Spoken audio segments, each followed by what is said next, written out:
Mateus 16, verso 1.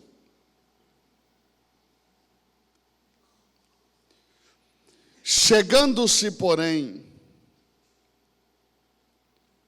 os fariseus e os saduceus,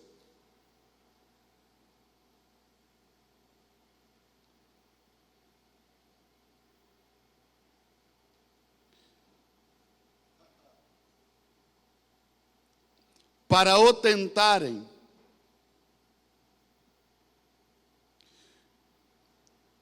pediram-lhe que lhes mostrasse algum sinal do céu.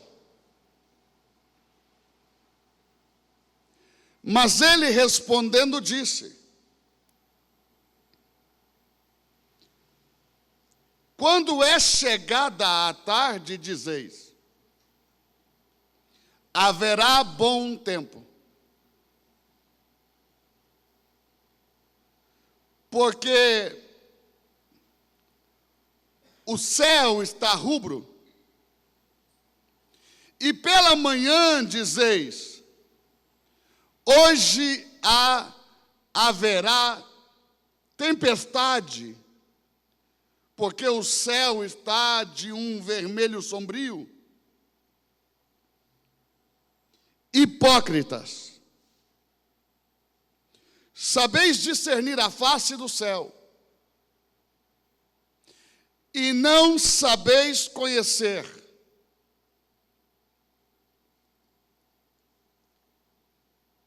os sinais do tempo. Uma geração má e adúltera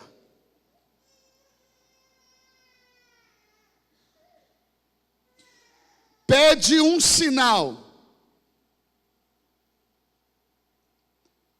e nenhum sinal lhe será dado, senão o sinal do profeta Jonas.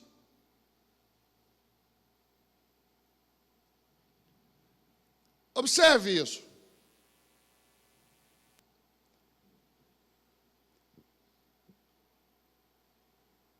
Uma geração má e adúltera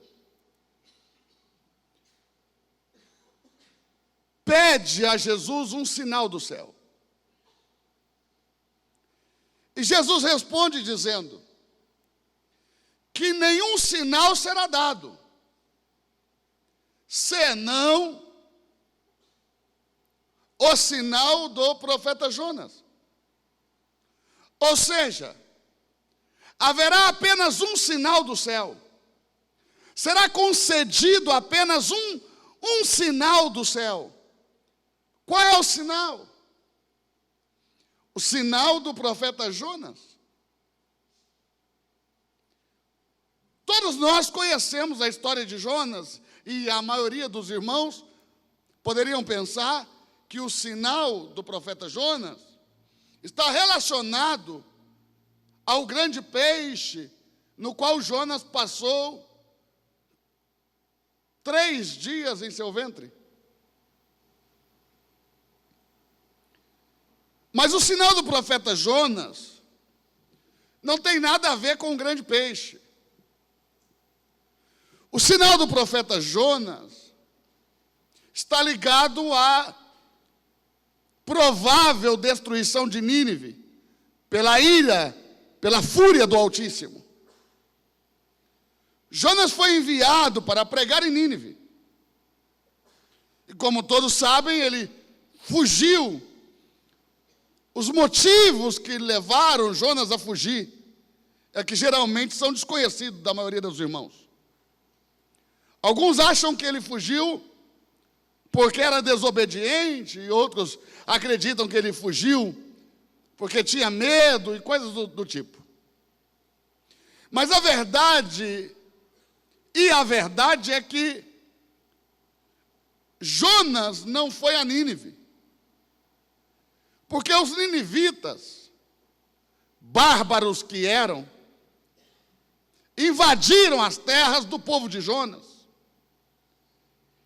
E quem não fugiu, morreu. Quase dizimaram aquele povo. E Jonas não queria ir até lá, porque Jonas queria que a ira de Deus caísse sobre aquele povo. Jonas estava com um sentimento de vingança. Jonas estava com sede de vingança. Jonas estava com desejo de vingança.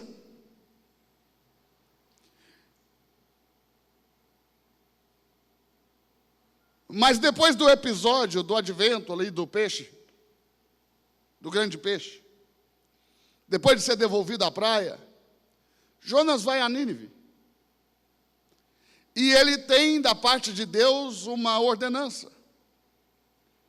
Deus disse: pregue contra aquele povo. Porque nem toda pregação é em nosso favor, tem pregação que é contra. Pregue contra aquele povo. E diga a eles que em 40 dias. Quantos dias, meus irmãos? Você está por aí? Quantos dias? Em 40 dias, se eles não se arrependerem, eu destruirei toda a cidade. A cidade não era muito grande. Você poderia cruzá-la toda em 3 dias.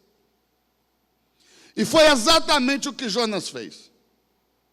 Ele andou por 3 dias por toda a cidade e anunciou as palavras do Senhor. Logo subiu ao cume de uma colina. A fome, a sede de vingança era tão grande que, em vez de pregar e ir embora, ele subiu ao cume de uma colina e ficou esperando para assistir à destruição da cidade. Restavam ainda outros 37 dias para que ele pudesse pregar. Mas ele pregou apenas em 3. Quem ouviu, ouviu. Quem não ouviu, não ouvirá mais. O que Jonas não sabia é que a palavra anunciada pelos profetas é tão poderosa, mas tão poderosa, que em 3 dias toda a cidade se arrependeu. Se vestiram de sacos, colocaram cinza sobre a cabeça, jejuaram, homens e animais.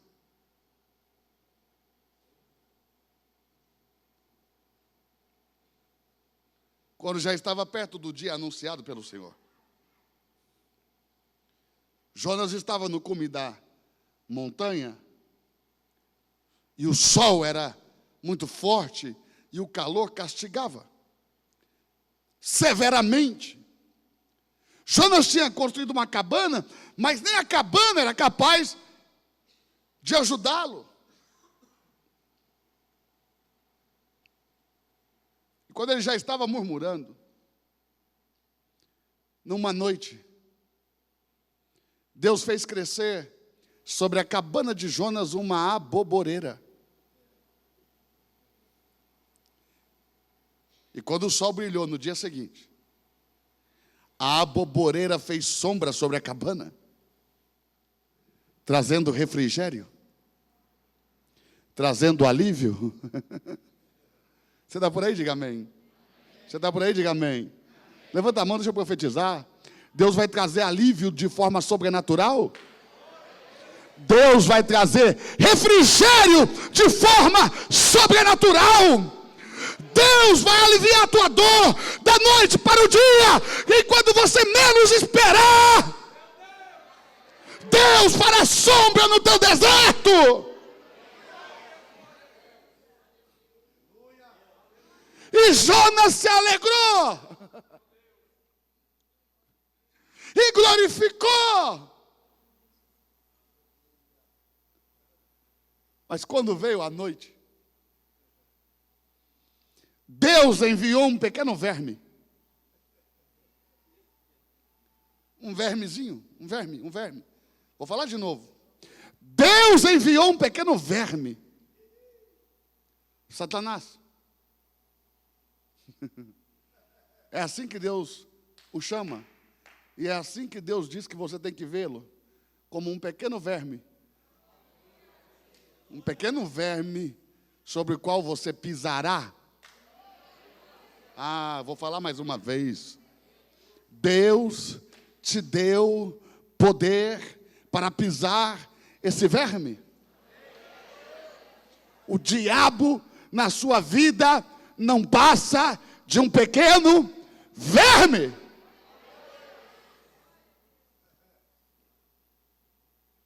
E o verme feriu a aboboreira. E ela secou-se e morreu. No dia seguinte, quando o sol brilhou na sua força, como brilha ao meio-dia, o calor era tão forte, e o sol castigava de uma tal maneira, que Jonas desmaiava. E como Deus não gosta de fazer nada pela metade, Deus ainda soprou um vento caudaloso que vinha do norte. E a fadiga se tornou ainda maior. Então Jonas, quando voltava de seus desmaios, ele começou a blasfemar e a murmurar e a se irar. E Deus apareceu. Porque Jonas pediu a morte. E eu não sei se você já notou que quando você quer morrer, Deus aparece. Porque você quer morrer, Ele quer levar. Só que na hora que Ele quer levar, você já não quer ir mais. Jonas pediu a morte e Deus apareceu. E a primeira coisa que Deus falou com ele foi: Jonas, por que você está tão irado?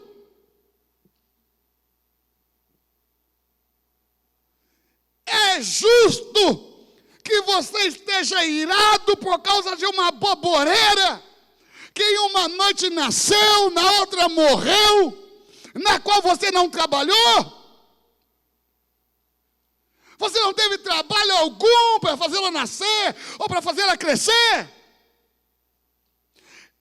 É lícito que você esteja tão furioso. É aceitável que você esteja tão furioso. E Jonas respondeu para o Senhor: é claro que sim.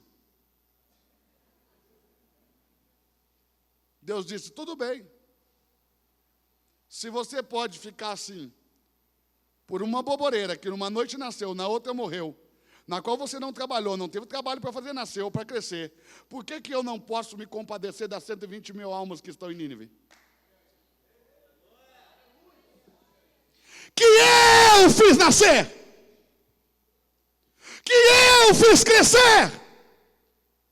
Por que é que eu não posso ter misericórdia também dos animais que estão ali e que não têm culpa de nada?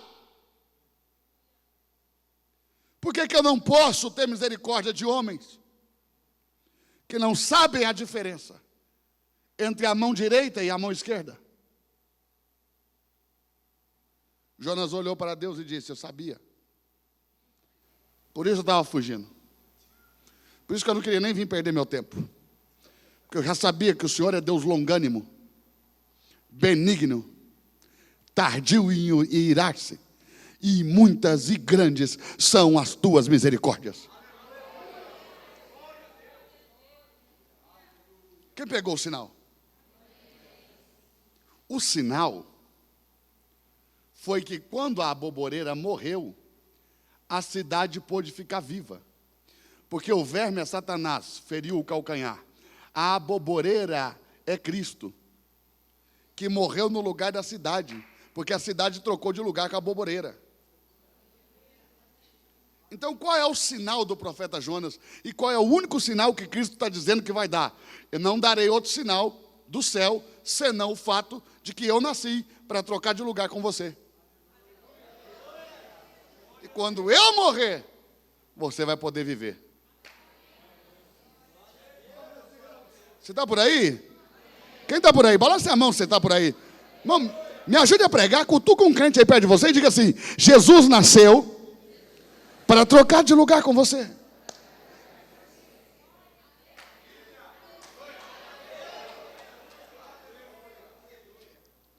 Jesus sempre vai trocar de lugar com o homem. Esse é o sinal do céu, que ele nasceu para trocar de lugar conosco. Lá em Marcos, no capítulo de número 1, verso 40. A Bíblia diz que Jesus ia do deserto para a cidade de Jerusalém.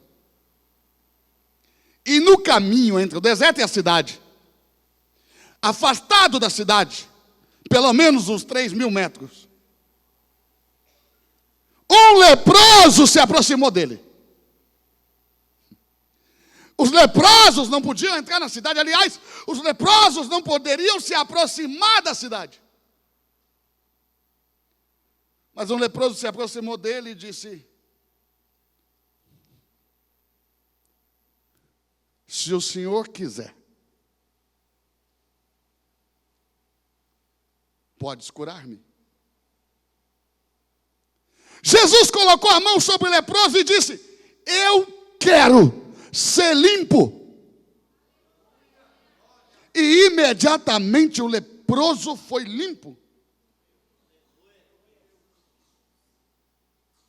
Jesus chamou o leproso e disse: não conte o que aconteceu a ninguém. Estratégia de marketing. Porque você fala, conta, ninguém fala. Mas é só falar, não conta, que eles contam para todo mundo. Mas o advertiu severamente, dizendo: vá até a cidade, apresenta-te ao sacerdote, para que ele investigue se você tem lepra. E quando ele declarar que você foi curado, ofereça a oferta que Moisés ordenou. E o leproso, agora curado, entrou na cidade. Mas sabe o que diz a Bíblia? Que o mesmo Jesus não pôde entrar na cidade, mas ficou nos lugares desertos. Trocou de lugar com o leproso. O leproso entrou, ele ficou de fora. Você está por aí ou não? Jesus vai pegar sua lepra para ele, para te dar o direito de entrar na cidade. Está conseguindo entender? Diga amém. Quem está por aí?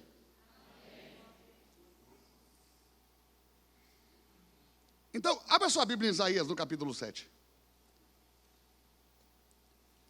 Fique com a sua Bíblia na mão, porque eu vou pedir aos irmãos que não coloquem aí na tela os versículos, não, porque esse pessoal que vem sem Bíblia tem que pegar carona aí.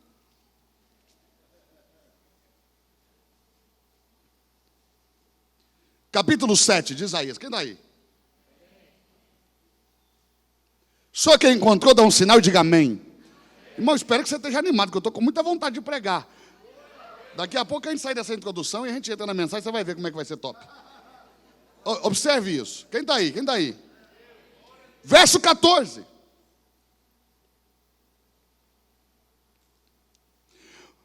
Porquanto o mesmo Senhor. Quem? O Senhor. Quem? O Senhor. O mesmo Senhor vos dará um sinal. Eis que uma virgem conceberá e dará à luz a um filho, e chamará o seu nome Emanuel. Quem está aí? Você fica calado ou fica assustado?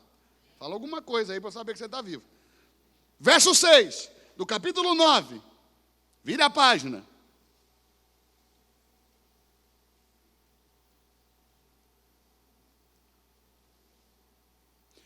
Porque um menino nos nasceu,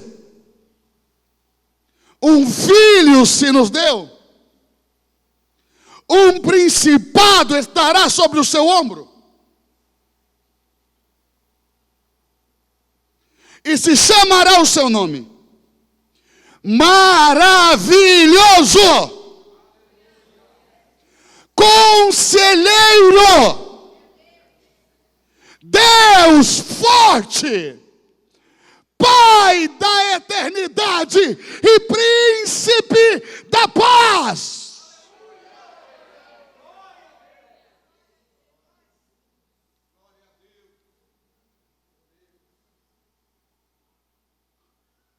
O aumento desse principado não terá fim. A palavra aumento aí é bênção. A palavra bênção quer dizer aumento. A bênção desse principado não terá fim. Abra sua Bíblia comigo em Lucas, no capítulo 2.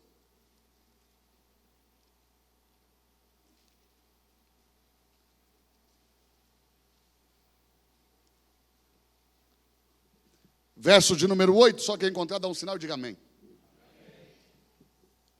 Lucas capítulo 2, verso 8. Ora, havia naquela mesma comarca pastores. Que comarca era essa? Belém de Judá.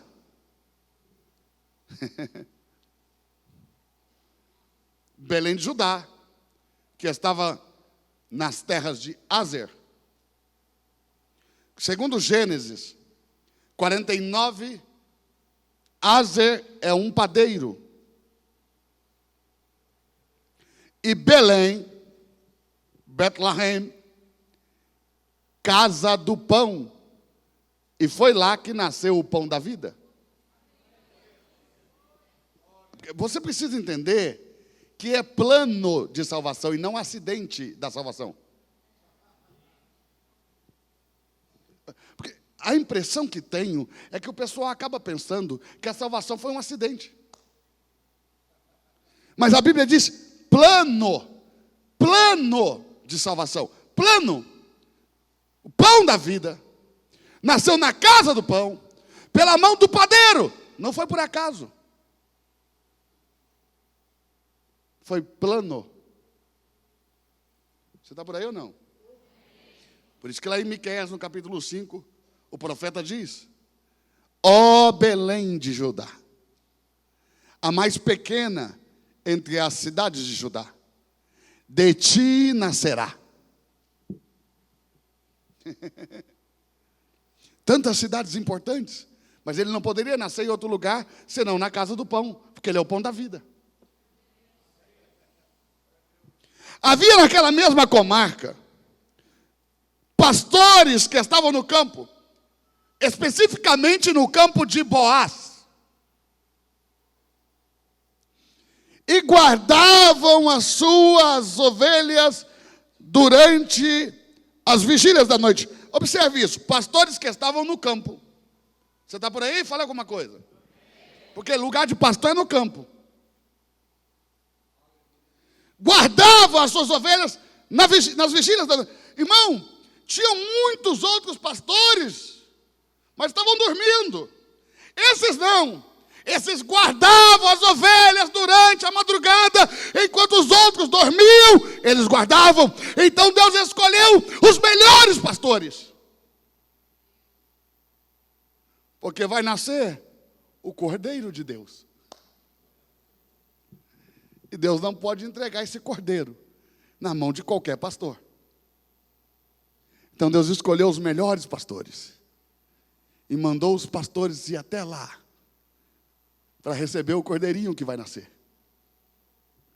Você está por aí? Verso 9. Eis que o anjo do Senhor veio sobre eles. Você está aí, meu irmão? Quem está por aí? Fala alguma coisa, pelo amor de Deus. O anjo do Senhor veio sobre os pastores. O céu se abriu. O anjo do Senhor veio sobre eles. E os pastores Eles foram envolvidos em glória. Observe aí. E olha bem, a glória do Senhor os cercou. E eles foram envolvidos de glória. E de um forte resplendor. Eles foram envolvidos em? Eles foram envolvidos em? Meu Deus, os simpatizantes podem ficar de fora. Estou falando só com os crentes. Vamos lá. Envolvidos em? Em glória!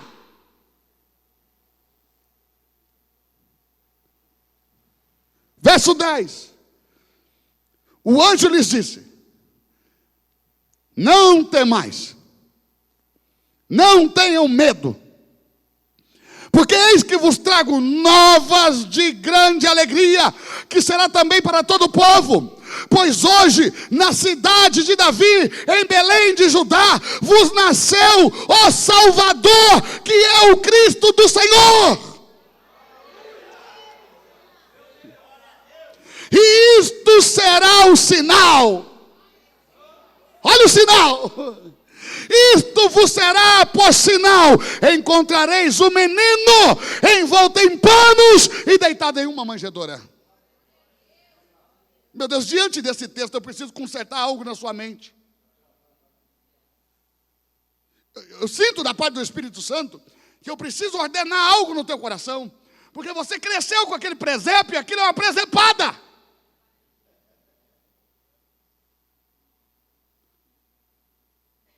Outro dia mesmo, lá em Curitiba, esse último Natal aí, eles têm uma mania de fazer um presépio gigante, tamanho humano. Eu estava passando, vi aquilo. Que presepada. Porque, sabe, o menino Jesus, estava num coxo, deitado em cima de um monte de capim. E tinha uma vaca com a cara na cara do menino. Uma vaca, meu irmão. Quando eu olhei para aquilo, eu falei: não é possível, esse pessoal não leu a Bíblia. Um menino peladinho, deitado em cima de um monte de capim, com uma vaca lambendo seu rosto. Mas a Bíblia diz que o dono da hospedaria preparou o estábulo para hospedar pessoas e não vacas.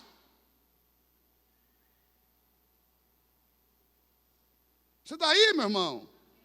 E o menino não estava em capim, olha o que ele está dizendo. Ele estava enrolado em panos, não em capim, em panos. Eles puseram o menino pelado no capim.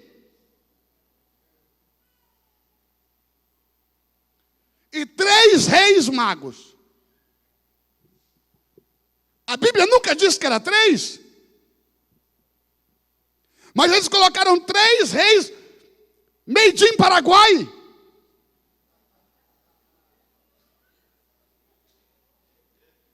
Uma caixinha de incenso, um vidrinho de mirra e um pingentinho de ouro. Que rei é esse?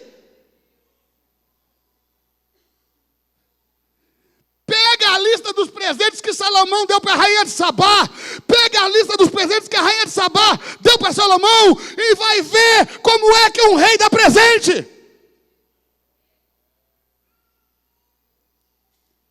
Mentira do inferno.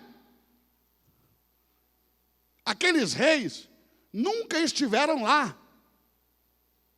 Quem chegou lá, junto à manjedoura, foram os pastores. Os reis só encontraram Jesus em Nazaré. Muito tempo depois, o menino quase abriu a porta.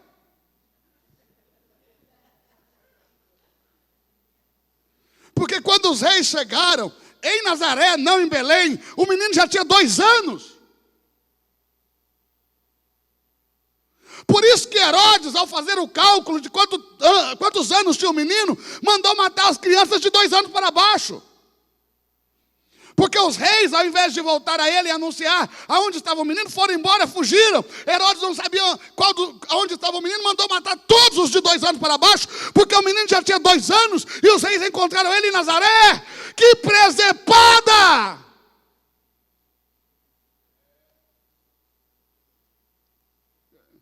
Então, o que a catequese fez com você?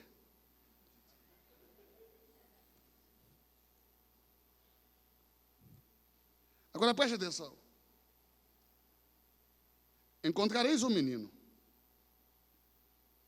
envolto em panos e deitado em uma... Olha o que o sinal vem da onde? Da terra ou do céu? Eu vou perguntar de novo, pelo amor de Deus. O sinal veio da onde? Da terra ou do céu? E qual é o sinal do céu? Encontrareis um menino envolto em panos e deitado em uma...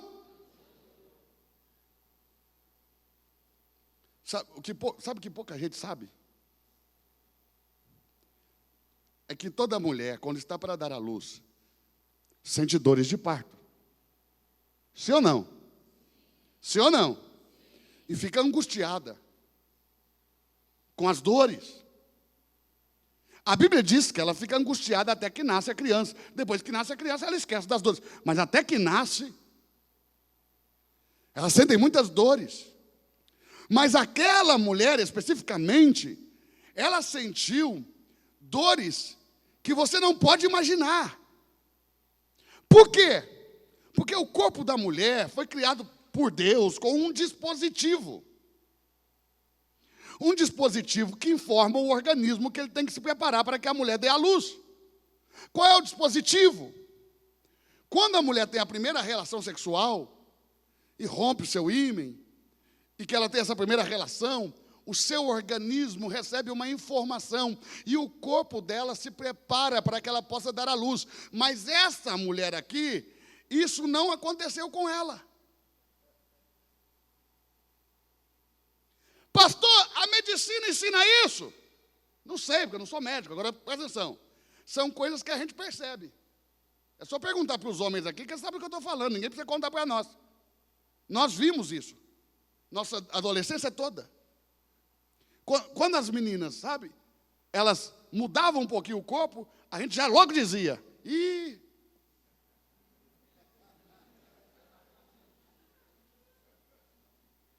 era ou não era? Porque essa é a informação de que a pureza foi embora e o corpo se prepara para que ela dê à luz. Agora, no de Maria, isso não aconteceu. Então as dores eram tão grandes que ela pensou que o menino ia morrer no seu ventre. Abre sua Bíblia em João 16.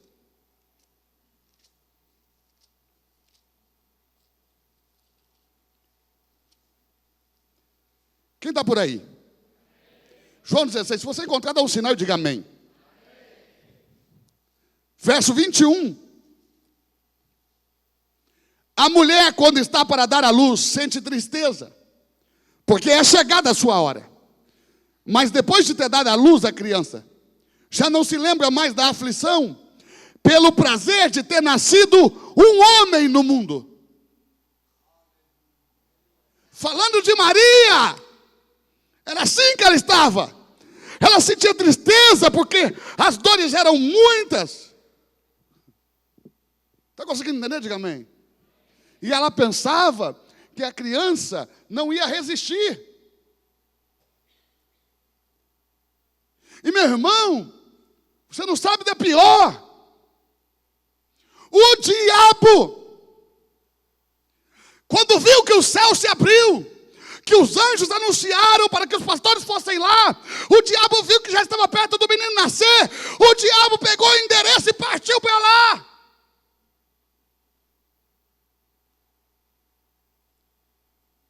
Foi tentar matar o menino,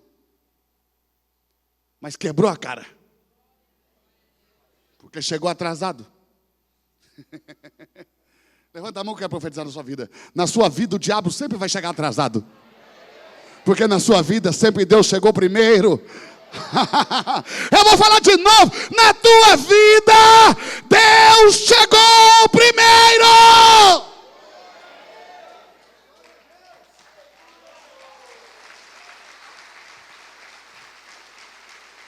Abra sua Bíblia comigo em Apocalipse, no capítulo 12.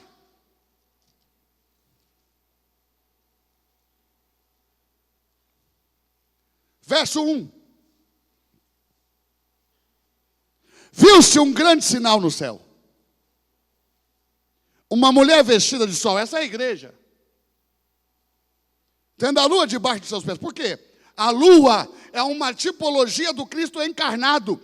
E o Cristo encarnado é a base da nossa fé. Por isso que todo aquele que não declara que Jesus veio em carne não procede de Deus. Quem está aí? Não sei se você pode suportar, mas eu vou falar. Quando Jesus estava na Cesareia de Filipe, lá perto do templo de Pan, ele se volta para Pedro e pergunta: Pedro, quem dizem os homens que eu sou? Pedro diz: tem gente aí que diz que o senhor é a reencarnação de João Batista. Tem outros que dizem que o senhor é Elias, ou Jeremias, ou algum dos profetas. E ele disse: e você, Pedro? Quem você diz que eu sou? E Pedro, tomado pelo Espírito de Deus, diz assim: olha bem, tu és o Cristo, o Filho do Deus vivo. O Filho do Deus vivo. E ele disse: Pedro, tu és pedra, e sobre esta pedra edificarei a minha igreja. Aí os católicos dizem que a pedra é Pedro. Eles até edificaram uma igreja em cima da pedra de Pedro lá, né? Em cima do túmulo de Pedro, que é chamada Basílica de São Pedro. Você está aí ou não? Porque eles acham que Pedro é a pedra sobre a qual Jesus edificaria uma igreja. Os evangélicos dizem que Jesus é a pedra, que Pedro é um pedregulho, Jesus é a rocha, e aí edificou em cima de Jesus. Mas não é nenhum nem outro. Porque a pedra da qual Jesus está falando é a pedra que fala em Zacarias, a pedra que tem 7 olhos. É o Espírito Santo. Porque ele disse: não foi a carne nem o sangue que te revelou, mas o meu Pai, que através do Espírito revela. Então, a pedra que ele está falando é a revelação que o Espírito Santo dá ao homem de quem ele é. E ele disse: sobre esta revelação edificarei uma igreja. Só pode ser igreja quem declara que ele é o Filho do Deus vivo. Por isso você teve que confessar para ser igreja.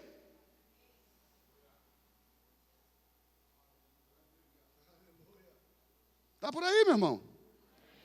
Balança a mão para saber que você está inteiro aí, vivo. Então, observe, preste atenção. Cristo encarnado, a lua debaixo dos pés. É a base da igreja. Mas a mulher está vestida de sol. Por quê? Porque o sol é o Cristo glorificado. E a igreja tem o Cristo encarnado como sua base. Mas ela está revestida do poder do Cristo glorificado. Tem uma coroa de ouro na cabeça. Por que tem uma coroa de ouro? Porque esteve na terra e foi vencedora. No céu, ninguém tem coroa se não passou pela terra. Você não vai ler que o Deus Pai tem uma coroa. Você não vai ler que o Espírito Santo tem uma coroa. Você vai ler que Jesus tem uma coroa, e todos os que passaram pela terra e venceram também têm coroa. E ela é uma igreja vencedora, por isso foi coroada. Na sua coroa tem 12 estrelas. Porque é uma igreja apostólica. Esse negócio de apóstolo acabou lá na época de Jesus. Apóstolos foram só os 12. Queria saber o que você vai fazer com Paulo, que já é o 14º.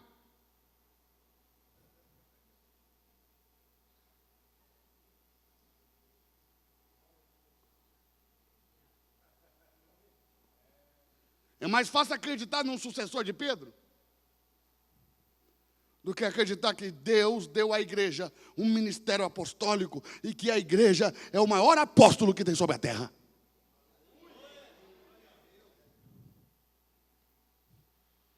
Está conseguindo entender? Diga amém. Verso 2. Agora não fala mais da mulher igreja, fala da mulher Maria. A Bíblia tem essas coisas. Fala do céu, na mesma hora fala da terra. Estava grávida. E com dores de parto. Gritava com ânsias de dar à luz. Viu-se um outro sinal no céu. Eis que era um grande dragão vermelho, que tinha 7 cabeças e 10 chifres. Sobre as suas cabeças 7 diademas.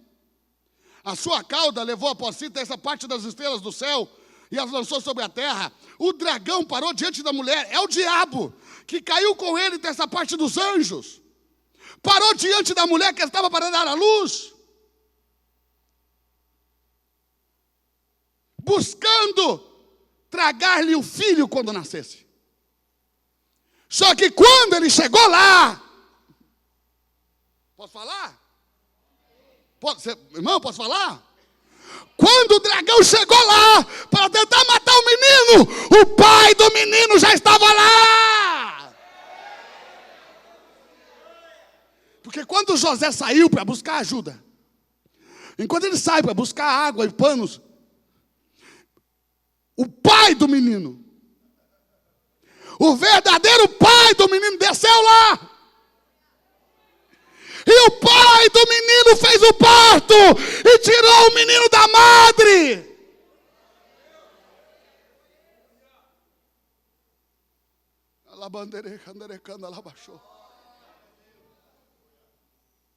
Eu vou mostrar, porque eu sei que tem muito incrédulo no nosso meio. Abra no Salmo 71. Salmo 71.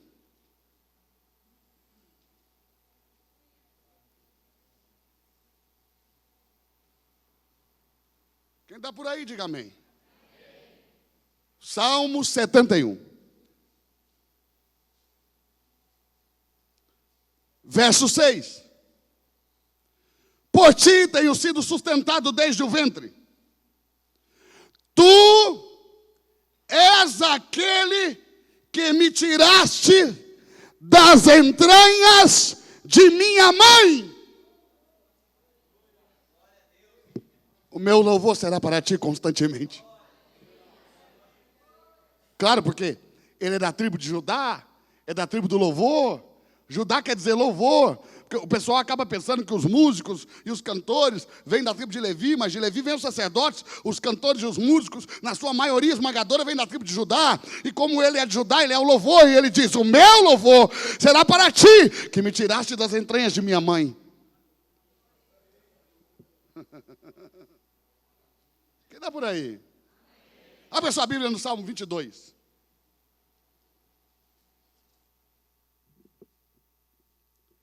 Salmo 22. Verso 9. Salmo 22, verso 9. Mas tu és o que me tirastes do ventre.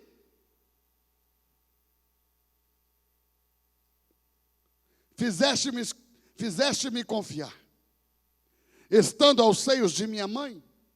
Sobre ti fui lançado desde a madre. Tu és o meu Deus desde o ventre de minha mãe.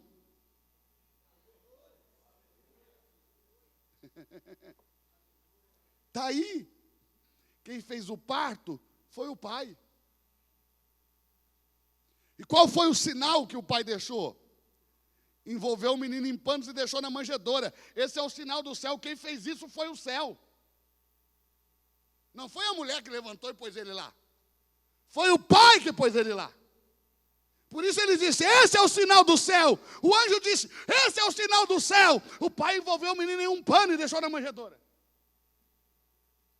Diga, por que o pai fez isso? Porque quando o céu abriu, os pastores foram envolvidos em glória.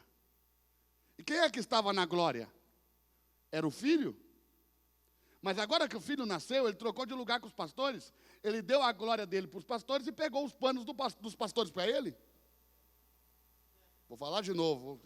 Tem gente que demora um pouquinho, eu sei como é que é. Quando o menino que estava na glória nasceu, Ele pegou a glória dele e deu para os pastores. E ele pegou os panos dos pastores para ele. Porque ele nasceu para trocar de lugar. Ele nasceu para pegar os teus trapos de pecado para ele, as suas imundícias, os seus adultérios, as mentiras, os enganos, a falsidade, a hipocrisia, a inveja. Todos esses trapos joga sobre ele, porque ele vai te envolver em glória.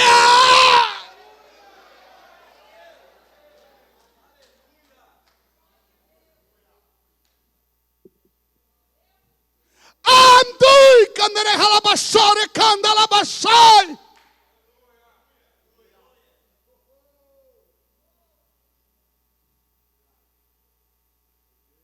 Abra lá em Lucas, capítulo 2.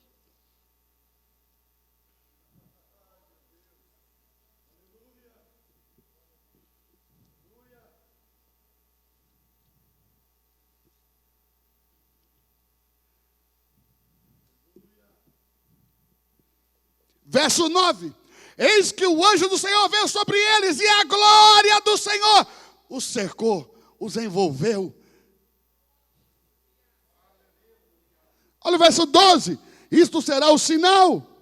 Isto será por sinal. Encontrareis o menino envolto em panos. Lá no Oriente, quem se veste de panos são os pastores. O menino se vestia de glória.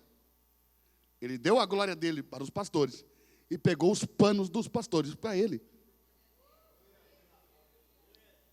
O sinal do profeta Jonas. Esse sinal é tão forte que quando Jesus foi para a cruz, Deus não viu mais o rosto dele. O rosto que Deus viu foi o seu. Por isso que o acusador, aquele que nos acusa de dia e de noite, nunca tem êxito. Porque ele vai lá diante do Pai e nos acusa. E a justiça do Pai não pode deixar que aquele que feriu os princípios da sua palavra saia ileso. Então Deus, na sua justiça, desce do trono furioso. Mas quando ele olha para o seu rosto,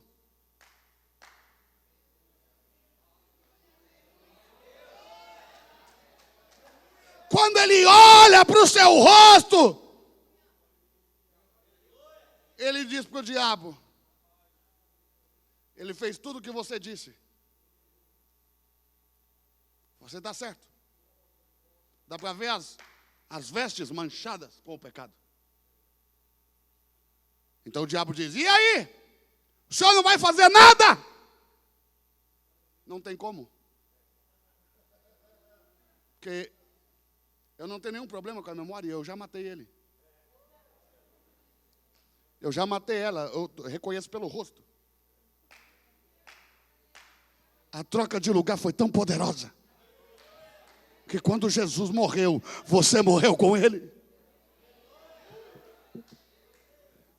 E não dá para executar nenhum juízo sobre quem já morreu por causa do seu pecado. Então ele diz: não posso fazer mais nada. Tudo que tinha para fazer eu fiz, eu matei ele, eu matei ela. Agora não tem mais o que fazer.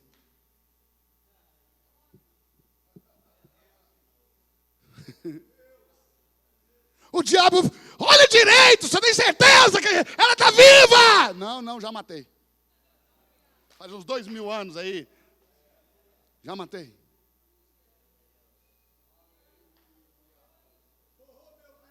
Mas olha para ele direito, porque ele está falando: não, diabo, eu já matei ele. Olha para ele e veja se não é o mesmo rosto.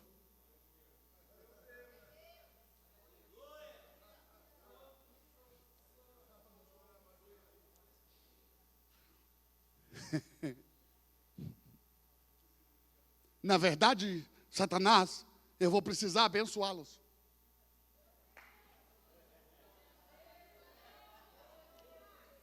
Como assim?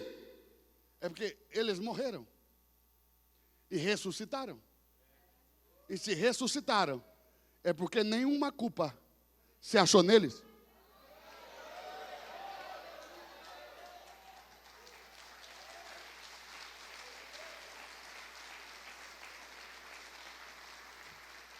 pastor, o que está acontecendo? É porque agora, quando Deus olha para você, Ele não vê o seu rosto, Ele vê Jesus. Que morreu e ressuscitou. Por isso Paulo disse, já não vivo eu, mas Cristo é quem vive em mim.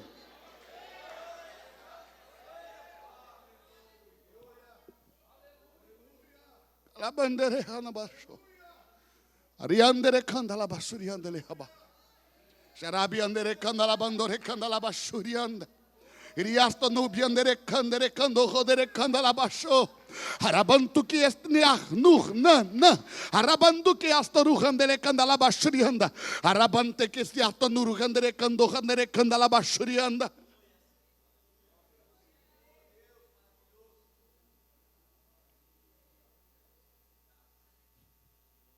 Vamos continuar lendo?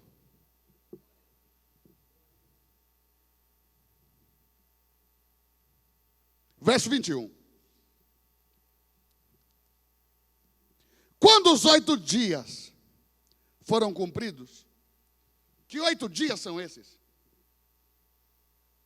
Esses são os 8 dias que se espera após o nascimento da criança para a circuncisão. O que é a circuncisão? Um corte no prepúcio do menino. A aliança de Deus com Abraão. O sinal da aliança.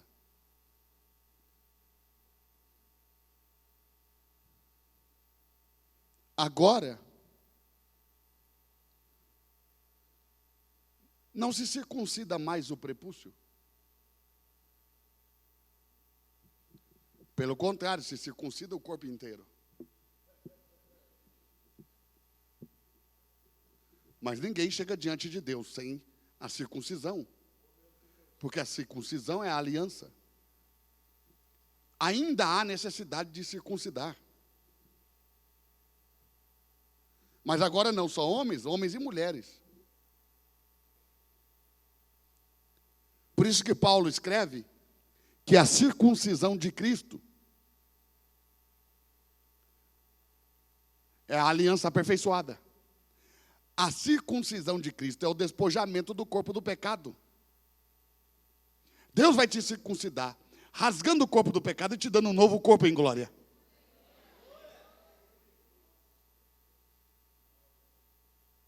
Quem está aí? Agora, observe o que eu estou te dizendo. 8 dias depois de nascido, o menino tinha que ser circuncidado, como manda a lei. E a maioria dos meus amigos e colegas de ministério, eles acreditam que no 8º dia é o dia da apresentação do menino. E aí, quando tem 8 dias, eles trazem o menino para apresentar. Porque a maioria dos meus colegas ministros não sabem a diferença entre circuncidar e apresentar. Entre circuncidar, apresentar e consagrar. Entre circuncidar, apresentar, consagrar e santificar. Eles acham que é tudo sinônimo e saem fazendo tudo igual uns bois selvagens. E depois quer reclamar as bênçãos. Faz do jeito que você quer, segure as consequências.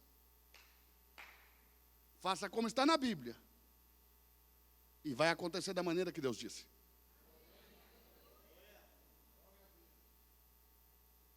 Se apresenta o menino 40 dias depois que ele nasceu.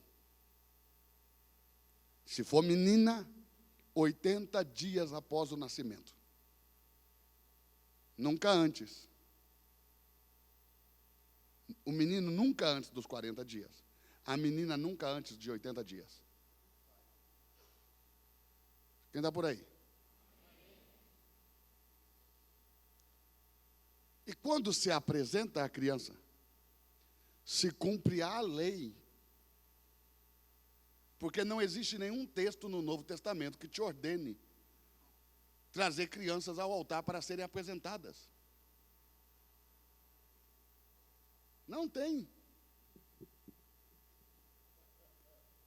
É a lei que manda fazer isso. E a pergunta que fica é por que a crentaiada faz isso? Se a crentaiada não. A crentaiada tem um problema com o Antigo Testamento. Entendeu? Tudo que está no Antigo Testamento. Eles não gostam de dízimo, porque eles falam que é do Antigo Testamento. Mas traz a criança. Trazer a criança também é do Antigo Testamento. E se os crentes têm dificuldade com o Antigo Testamento, resta uma pergunta: por que trazem a criança? Porque eles fazem uma substituição.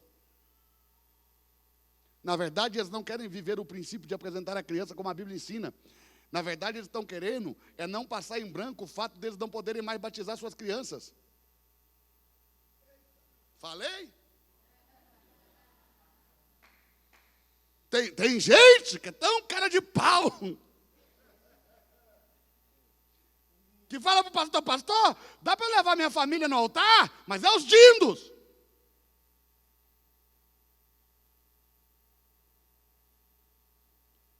Já que não posso mais batizar, vou apresentar. Mas quem te ensinou que a apresentação é substituição de batismo?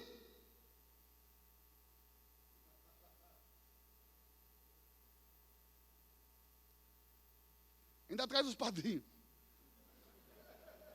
Sangue do Cordeiro. Padrinho de apresentação.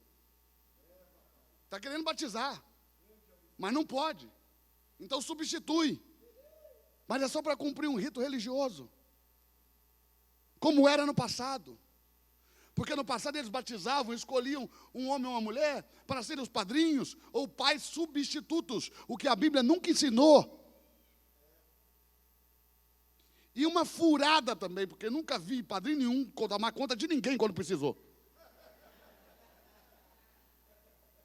Quando precisava, assumia tudo. Você está por aí ou não?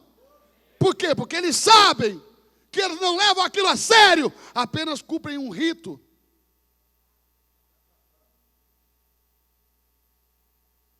Mas a Bíblia não diz que são pais substitutos, porque ninguém pode substituir seus pais. Pastor, mas eu não tive pai. Teve, Deus te deu. Agora, alguém vai responder por ele não ter criado você. Mas ninguém consegue tomar o lugar dele, porque Deus deu ele para você e você para ele.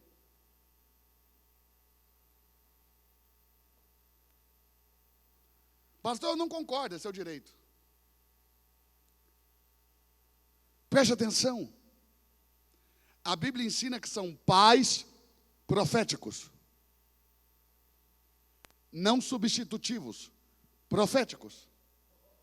Não é para cuidar de você se seu pai faltar, mas é para te dar um destino em Deus. Um destino profético. Profético. Profético. Quem está por aí? Então Maria e José, quando se cumpriram os dias da purificação dela, 40, levaram o menino Jesus ao templo para o apresentarem ao Senhor. Como manda a lei de Moisés. É claro que esse princípio não só pode, mas deve ser vivido hoje. Porque Cristo é um modelo de vida. Se Ele foi, nós também devemos ser.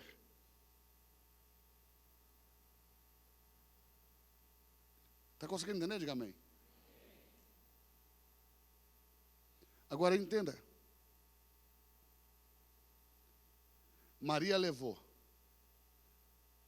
2 aves. Porque o mesmo versículo que manda trazer o menino, manda trazer uma oferta. Quando o pastor reclama a oferta, as pessoas dizem, não, mas esse negócio da oferta é do Velho Testamento. Trazer o menino também. Eu até concordo, se você disser que não precisa trazer menino. Não concordo que não tenha que trazer, eu concordo com a sua coerência. Mas não dá para haver coerência se você traz o menino e não traz a oferta. Porque o mesmo versículo que manda trazer o menino, manda trazer a oferta. Se não precisa de um, não precisa de outro.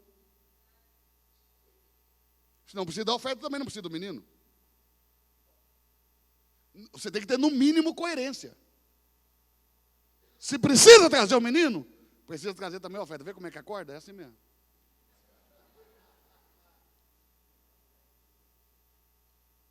Então, observe isso. Maria levou 2 aves. Uma por expiação de pecado e a outra para a santificação, porque eram 2 ofertas. Levítico capítulo 12, depois você leia lá, porque eu vou te deixar isso como uma tarefa, para você fazer em casa. Amém?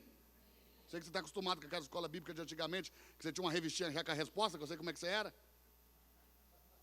Entendeu? O pessoal já comprava a revistinha com a resposta. Você pagava R$5 a mais, vem a resposta. Não apanhei de nada. Alguém tem que falar. Então preste atenção. A mesma palavra que manda trazer o menino, manda trazer a oferta. Nós trazemos as crianças, mas não trazemos a oferta. Eram 2, uma pelo pecado e outra pela santificação das bênçãos que Deus derramava sobre a criança. Nós não trazemos mais oferta pelo pecado, porque a Bíblia diz que Jesus é uma única oferta por todos os pecados. Os que eu cometi, os que eu estou cometendo e aqueles que eu ainda vou cometer, já foram pagos por Cristo.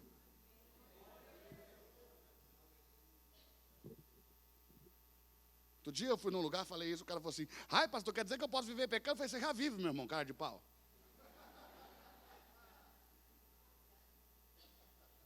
Não, porque a gente quer sempre achar uma brechinha para fazer polêmica. Aí, mas você dia que você está falando, se ele morreu pelo pecado que eu cometi, que eu estou cometendo, que eu vou cometer, então eu posso viver pecando porque ele já pagou. Já pagou.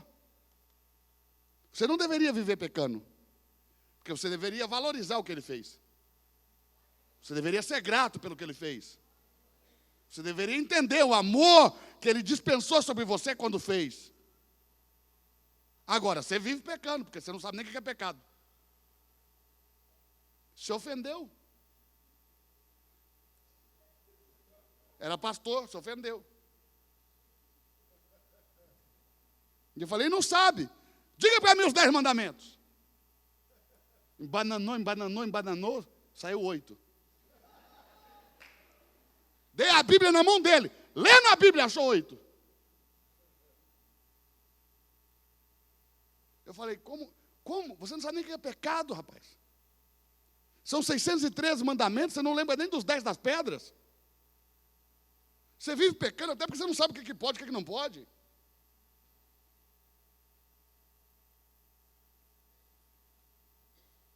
Está conseguindo pegar ou não? Diga comigo: uma única oferta. Uma só oblação. Por todos os pecados. Então eu não preciso mais trazer a oferta pelo pecado. Só que a outra oferta não era pelo pecado. Era para a santificação das bênçãos. O que é a santificação? É o que vai garantir que aquilo vai acontecer.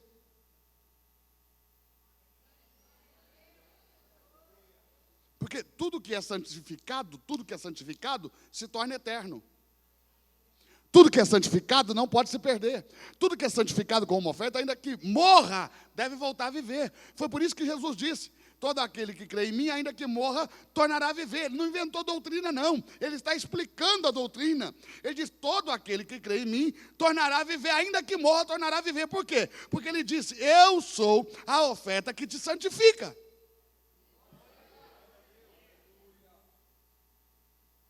Irmão, põe na sua cabeça: Deus não gosta de nada que passa. Um Deus eterno não pode se agradar de coisas temporárias. Um Deus eterno só se agrada de coisas eternas. O pessoal confunde. Posso falar? Tem certeza? Vou falar. O pessoal confunde. Eles acham que aquele maná que caiu no deserto foi uma bênção. E aquilo não foi bênção, foi castigo. O pessoal murmurou, Deus mandou maná. Vou falar de novo. O pessoal murmurou, Deus mandou maná. Você vai murmurar e Deus vai te dar um presente. É assim que funciona? Mas então, o maná não foi uma bênção. A bênção do maná foi que eles pegaram um pouquinho de maná, colocaram numa tigela de ouro, colocaram dentro da Arca da Aliança, e aquele maná que eles esconderam dentro da Arca da Aliança, que ficou escondido, aquele nunca se estragou, e aquele era uma bênção. Diga por quê? Porque Deus pegou a maldição deles e transformou em bênção, eternizando aquilo que era perecível, que a cada manhã se perdia se não colhesse. Jesus nunca falou, eu vou vir e vou te dar um maná que caiu no deserto. Ele disse, se você vencer, eu vou te dar um maná escondido de Deus. É o da arca, não é o do deserto. Aliás, quando ele falou de salvação, o pessoal foi até ele e disse, você fica aí falando que a gente precisa ser salvo, mas nós somos filhos de Abraão. Os nossos pais comeram maná no deserto. Jesus disse, falastes bem, comeram maná no deserto e morreram. Se fosse bênção, estariam vivos. Se fosse bênção, estariam vivos. Ele disse, eu sou o pão vivo que desce do céu. Quem comer de mim, ainda que morra.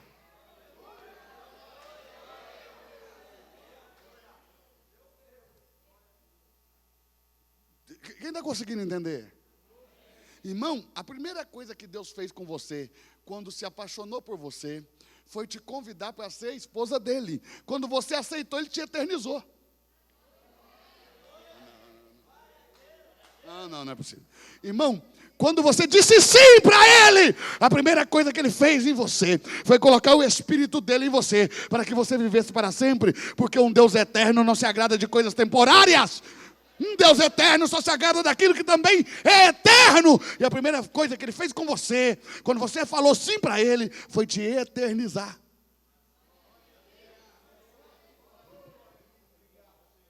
Você está aí? Quem está aí? Meu Deus. Imagina amanhã quando a gente sair desse mingau. Porque amanhã nós vamos comer uma comida sólida. Você venha preparado. Meu Deus. Que aquelas portas se fechem sozinhas. Você fique trancado aqui dentro até você engolir tudo amanhã. Que o anjo do Senhor tranque as portas. Que amanhã vai ser forte. Quem está por aí? Agora, observe o detalhe. Observe o detalhe. A oferta de santificação garante que 7 bênçãos caiam sobre nós. Não vai dar para falar das 7 hoje. Vou falar de uma. São os pais proféticos. Quando uma criança é apresentada no altar diante do Senhor com uma oferta, Deus escolhe, não é você que escolhe, Deus escolhe pais proféticos para essa criança, para dar à criança um destino profético.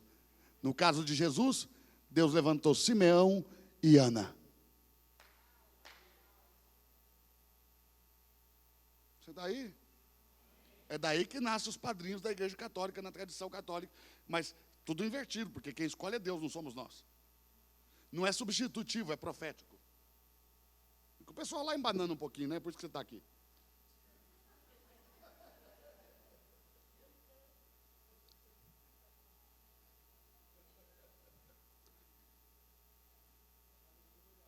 Eu não sei se você sabe, mas eu me ofereci uma vez para dar umas aulas de catequese e eles aceitaram.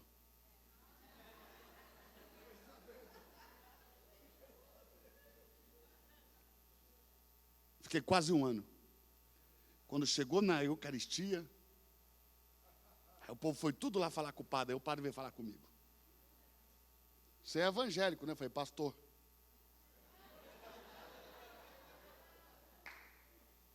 Olha, o pessoal ama as suas aulas. Mas não vamos falar da Eucaristia não, porque vai dar muito problema. Mas pode terminar o ano. Terminei.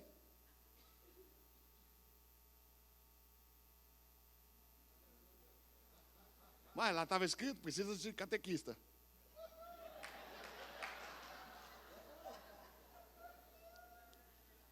E precisa de professor de catequese.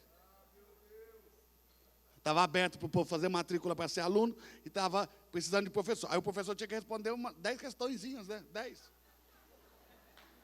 Respondi lá no balcão mesmo, entreguei para a moça e me chamaram.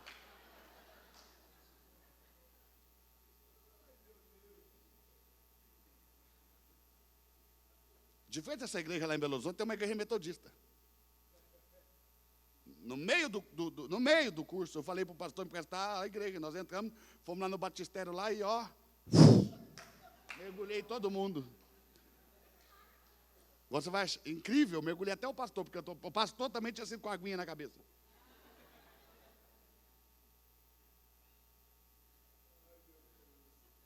Mais de 40. O pessoal ficou doido. Mas deixa eu te dizer um negócio. Poderoso. Poderoso, poderoso. O Deus eterno gosta de coisas eternas. Nos ensinou a santificação para que a gente garanta que coisas vão acontecer e nunca vão se perder. Quando você santifica, você garante. Essa oferta é para garantir, por exemplo, que você tenha pais proféticos. Quando Simeão pegou o menino nos braços, porque antes do menino chegar lá, o Espírito Santo que estava sobre Simeão tinha avisado ele: você não vai morrer antes de ver a salvação de Israel. Mas quando Simeão pegou o menino nos braços, ele disse: Deus, despede em paz o teu servo, segundo a tua palavra, porque já os meus olhos viram a salvação do teu povo Israel. Mas quando Simeão pegou o menino nos braços e levantou ele para Deus, Simeão teve uma visão. Uma visão profética. E ele viu o menino já homem, enfrentando a espada.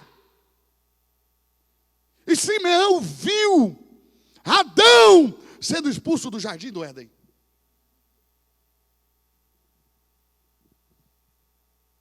Simeão viu Deus colocando 2 querubins, uma à direita e outra à esquerda, para que com suas asas e de cabeças baixas fechassem o caminho que dava acesso à árvore da vida. As asas dos querubins, uma tocando a outra, suas cabeças olhando para o chão, porque eles são o portal. Quando os querubins levantam suas cabeças para o céu, então suas asas se erguem e a porta se abre.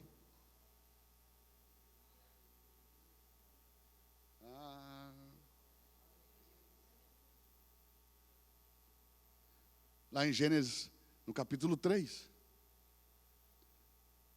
no verso 24, a Bíblia diz que Deus colocou querubins ao oriente do jardim do Éden para guardar o caminho que leva à árvore da vida. E do lado de dentro do caminho, ele colocou uma espada de fogo inflamada que andava pelo caminho para que ninguém passasse por ali, porque essa espada de fogo tem o poder de matar qualquer homem cuja alma haja pecado.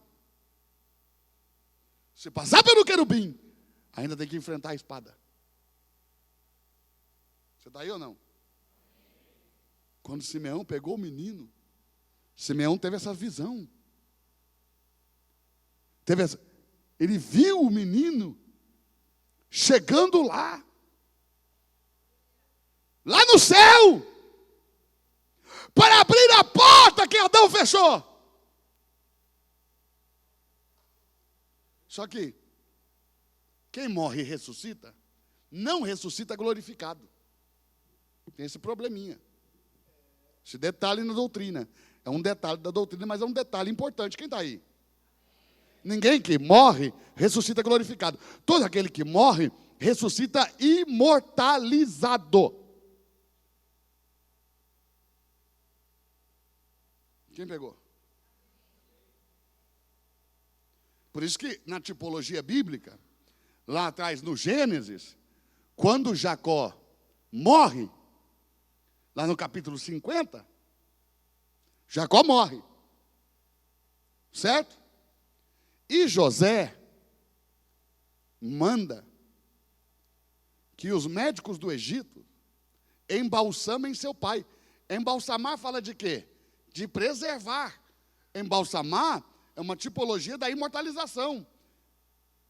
Quem era o pai de José? Obrigado pela resposta tão empolgante. Quem era o pai de José? Quem? Jacó. Mas a Bíblia diz assim, ó, e os médicos embalsamaram a Israel.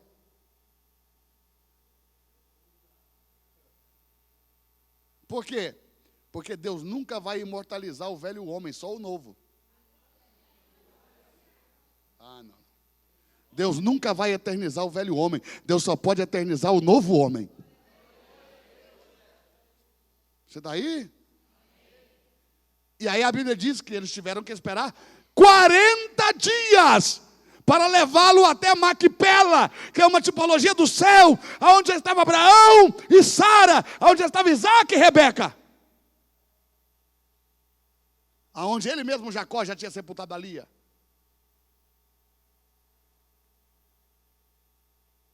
Porque 40 dias é o tempo que tem que se esperar para o embalsamamento. Então, quando Jesus ressuscitou, ele também teve que esperar 40 dias para ser glorificado. Porque Israel aponta para Cristo, quer dizer, príncipe de Deus. E Cristo é o príncipe de Deus. Estava contando como seria com o Cristo. Mas ele não subiu ao céu só depois de 40 dias. Ele subiu ao céu no mesmo dia que ressuscitou. Está preparado? Vou falar, hein? Porque no dia que ele ressuscitou, lá no jardim do horto, ele encontrou com uma mulher. No mesmo dia. Maria, a mulher era Maria Madalena. Deus refez a cena. A mulher, o jardim, a árvore. Jesus era a árvore do conhecimento do bem e do mal. Deus não ocultou de Adão e de Eva essa árvore? Jesus é um mistério escondido, que o homem nunca devia ter tocado. Quando Eva tocou no seu Cristo, então tudo isso nos aconteceu. Tudo isso que você já sabe. Então Deus fez tudo de novo. Pegou a mulher, o jardim e a árvore. Porque quando Eva tocou na árvore do conhecimento do bem e do mal, ela mexeu no dízimo.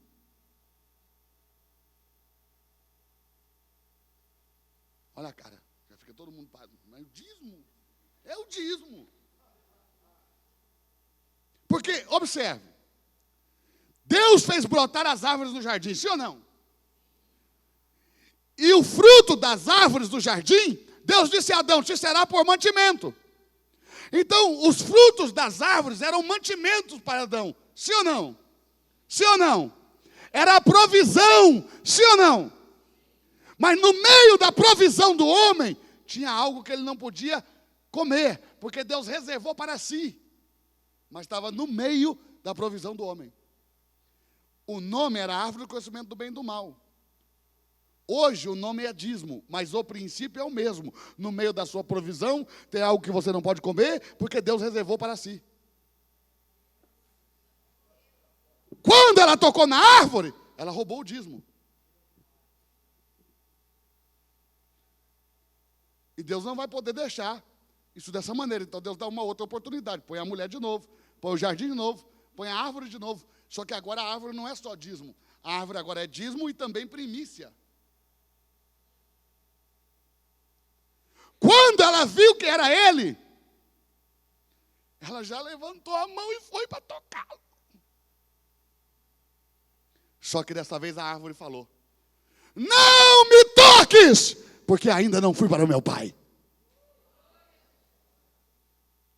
Mas vá e diga aos meus irmãos e a Pedro. que eu subo para o Pai. Subiu naquele mesmo dia. Ah, não é possível que você está aí. Ah, não. Naquele mesmo dia ele subiu, só que quando ele chegou lá, com aquelas mãos furadas, com aquela costela rasgada, quando ele chegou lá todo machucado, açoitado, ferido, cheio de sangue, os portais do céu não se abriram. Não se abriram. Está conseguindo entender ou não? Então, Deus teve que ordenar um salmista aqui na terra que fizesse um cântico que invadisse o céu, porque o som da terra invade o céu. E qual foi o cântico que o Espírito Santo deu ao salmista? O salmista diz: levantai, ó portais eternos, as vossas cabeças, e entrará o Rei da Glória.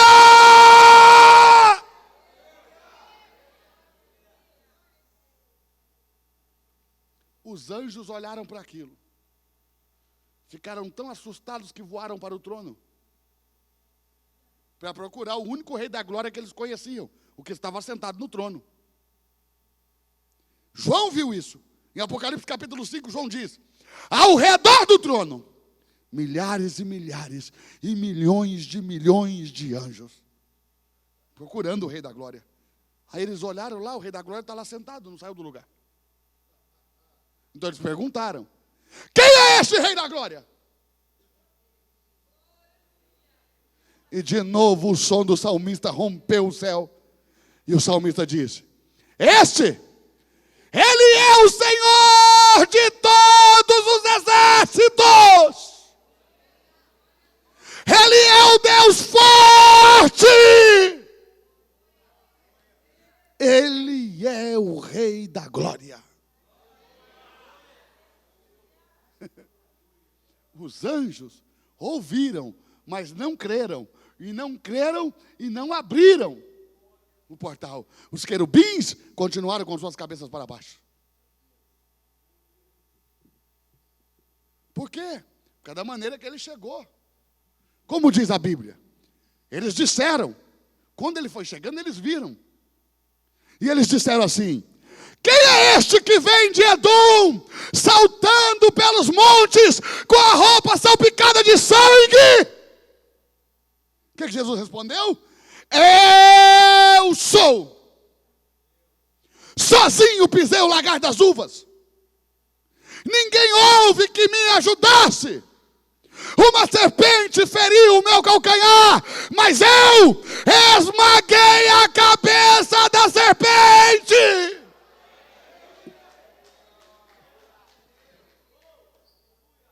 Então, pela segunda vez, o som do salmista entrou no céu e disse: levantai, ó portais antigos, portais do Gênesis, as vossas cabeças, para que entre o Rei da Glória. Então os querubins levantaram suas cabeças e suas asas se levantaram. E ele entrou. Só que agora tem uma espada de fogo que vai esquadrinhar toda a sua alma. E se achar nele um pecado, sua alma perece ali mesmo. Mas ele vai entrar sem medo. Porque 40 dias depois que ele nasceu, levaram ele ao santuário, deram uma oferta. E um pai profético pegou ele e levantou para o céu e gritou: uma espada transpassará a sua própria alma, mas ele prevalecerá.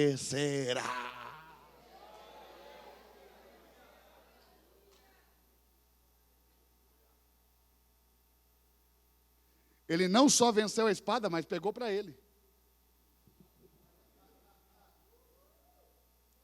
Quando ele foi glorificado, João disse: eu vejo.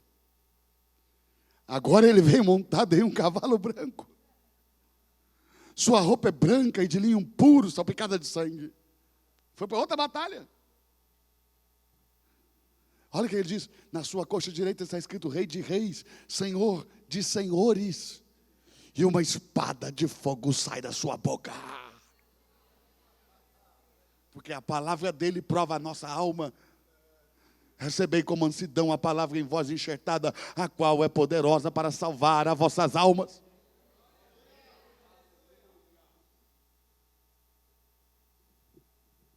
Porque a palavra de Deus é a espada do Espírito, que está com o seu Cristo. Quem está entendendo, diga amém. Você está por aí mesmo? Abre em Lucas 2, vamos ler, porque eu sei que você não crê.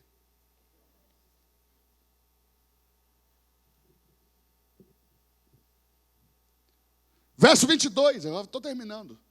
Mais 5 minutos, porque tem gente que não aguenta muito a Bíblia não. Começa a passar mal. Verso 22. Cumprindo-se os dias da purificação dela, segundo a lei de Moisés, levaram a Jerusalém para o apresentarem ao Senhor. Segundo está escrito na lei do Senhor, todo macho que abrir a madre será consagrado ao Senhor. Mas Deus trocou o primogênito pelo levita, você lembra, você leu. Para oferecer o sacrifício, segundo disposto na lei do Senhor, um par de rolas ou 2 pombinhos. Observe isso. Havia em Jerusalém um homem cujo nome era Simeão. Esse homem era justo e temente a Deus, e o Espírito Santo estava sobre ele. Ele fora revelado pelo Espírito Santo que ele não morreria antes de ter visto o Cristo do Senhor. E pelo Espírito Santo foi ao templo, quando os pais trouxeram o menino Jesus, para procederem com ele segundo o uso da lei. Ele então tomou o menino em seus braços, louvou a Deus e disse: agora despede em paz o teu servo, segundo a tua palavra, pois já os meus olhos viram a tua salvação, a qual tu preparaste diante de todos os povos, luz para iluminar as nações, glória para o teu povo Israel. José e sua mãe se maravilhavam das coisas que dele se diziam. Simeão os abençoou e disse a Maria sua mãe: este é posto para a queda e elevação de muitos em Israel, e para sinal de que é contradito, uma espada transpassará a sua própria alma. Olha aqui para mim. Por que o seu filho nasceu? Você educou ele debaixo de princípios bíblicos. E aí cresce e vai usar drogas. Você apresentou ele no altar. Você ensinou a Bíblia para ele. Você trouxe ele ao culto. E agora virou um bandido. Você educou sua filha. Você apresentou ela no altar, você segurou ela. E agora que ela cresce, quer sair por aí bebendo, se entregando para qualquer moleque. O que há de errado?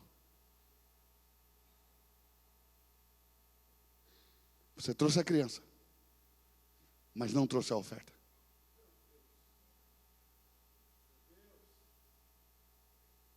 Eu ensinei essa palavra lá em Sinop,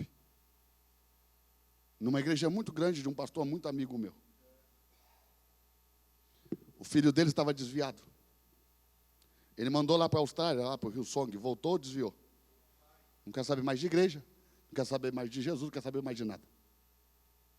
O pai dele falou: aqui em casa não. Saiu de casa. Foi beber.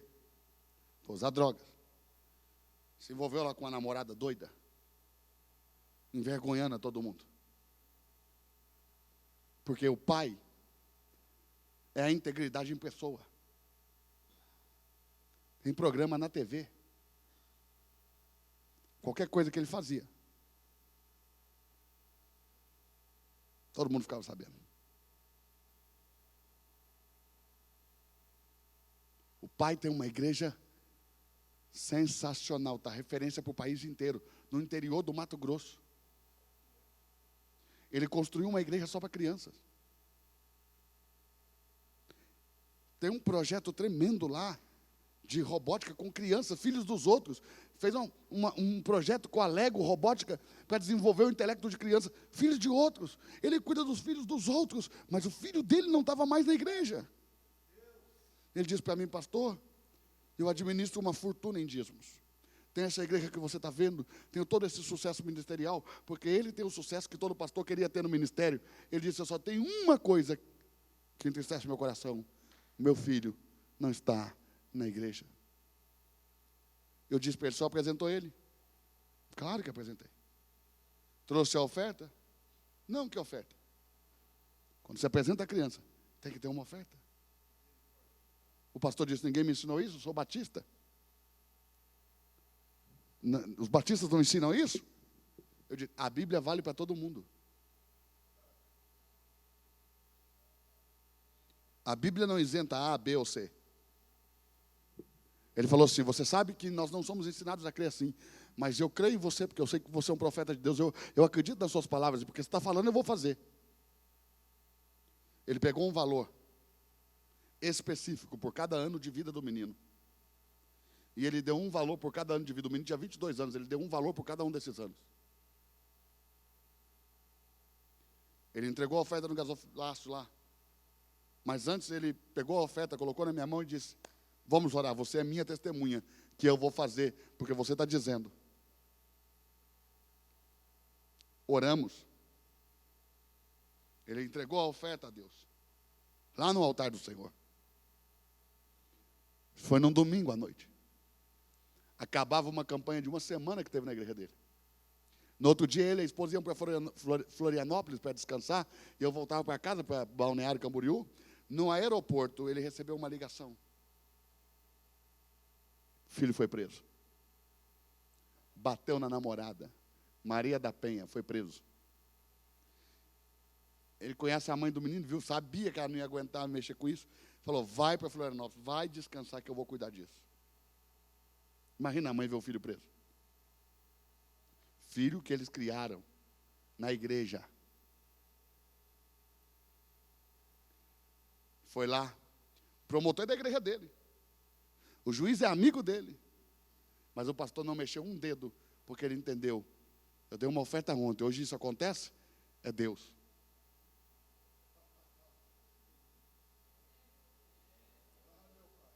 Mais rápido do que ele imaginou. 2 dias depois, o menino desceu para o presídio.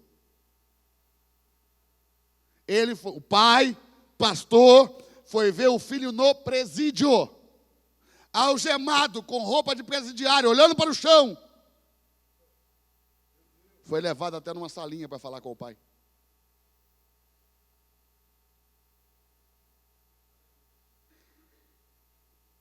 Os presos tudo queria ele, porque o pai dele sai na televisão. Como que o pai dele é pastor, ele fica fazendo essas coisas, batendo em mulher? Traz ele aqui que nós vamos dar uma lição nele. O juiz colocou ele lá na ala dos evangélicos. Oraram por ele lá. Ele vomitou uns negócios lá. Quando o pai chegou, ele olhou para o pai e disse: pai, não precisa mais me tirar daqui. O pai falou: o que é isso? Converti.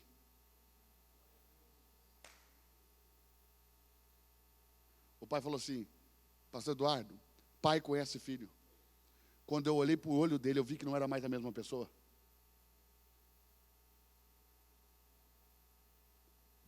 Converteu. No sábado saiu o alvará de soltura, sem que o pastor tivesse que mexer com nada.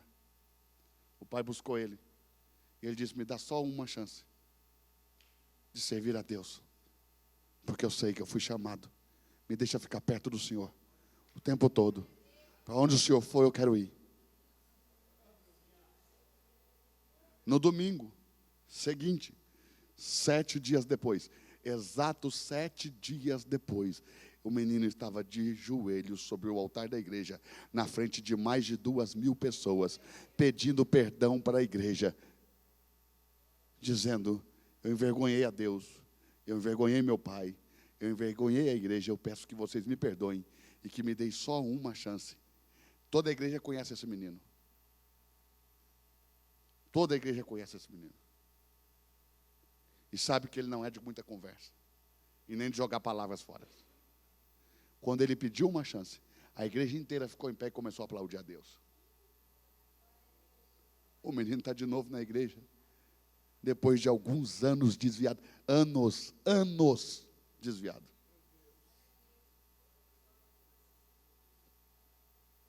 Sabe qual é o nosso problema? Nós queremos que meias verdades funcionem. E a verdade só funciona por completo. Deus te abençoe.